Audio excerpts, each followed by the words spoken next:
Hi there, and welcome to Seeds of Change. My name is Martin, and today we're going to talk about cognitive behavioral therapy.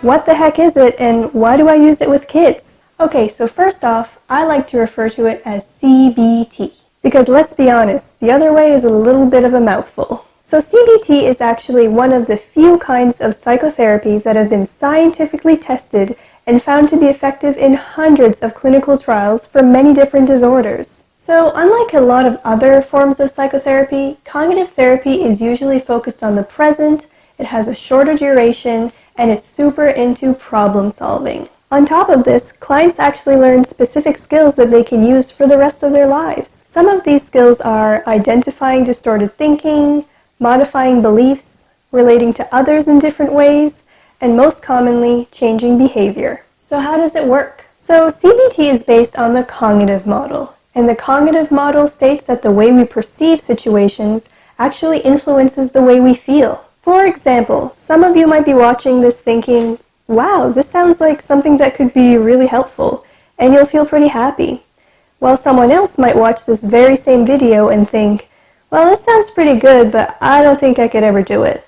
And they'll feel discouraged. So, same video, two different perspectives and reactions. So when you think of it, it's not really a situation that affects how people feel, it's actually their thoughts in that situation. Now, we also have to remember that when people are under a lot of stress, their perspectives can be pretty inaccurate and their thoughts might be unrealistic. Sound familiar? So what CBT helps people to do is identify their distressing thoughts and evaluate how realistic the thoughts really are. Then these people can learn to change their distorted thinking. And when they think more realistically, they usually feel a whole lot better. So what are the key components to CBT? Well, first, building trust with our clients is pretty up there on our priority list. We want to make sure that our clients feel comfortable, safe, understood, and on the same page as us before any work really begins. From there, we begin setting goals, planning treatment, and choosing appropriate interventions. One of the basic questions that CBT therapists ask when a client is talking about a difficult experience is,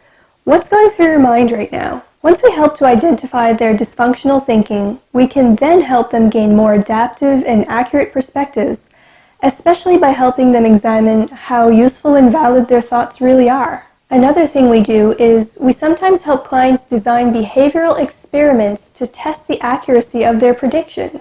Did you hear that? We do experiments, like scientists. Well, not really, but we do like to help clients see for themselves if their predictions about certain situations are actually correct. Oh, and one last thing. We actually try to work ourselves out of a job.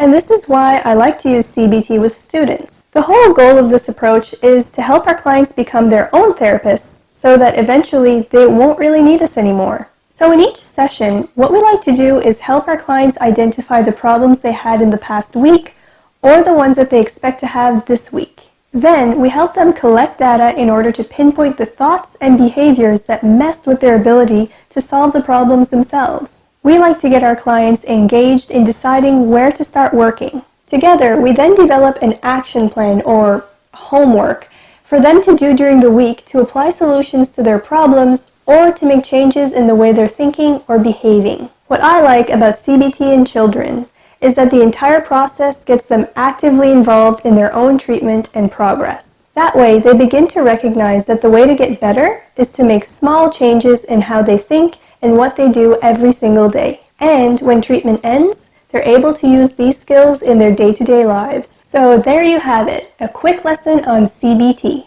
Basically, it's just learning about how our thoughts affect our feelings. So that's all for today. I want to thank you once again for stopping in, and I hope to see you soon.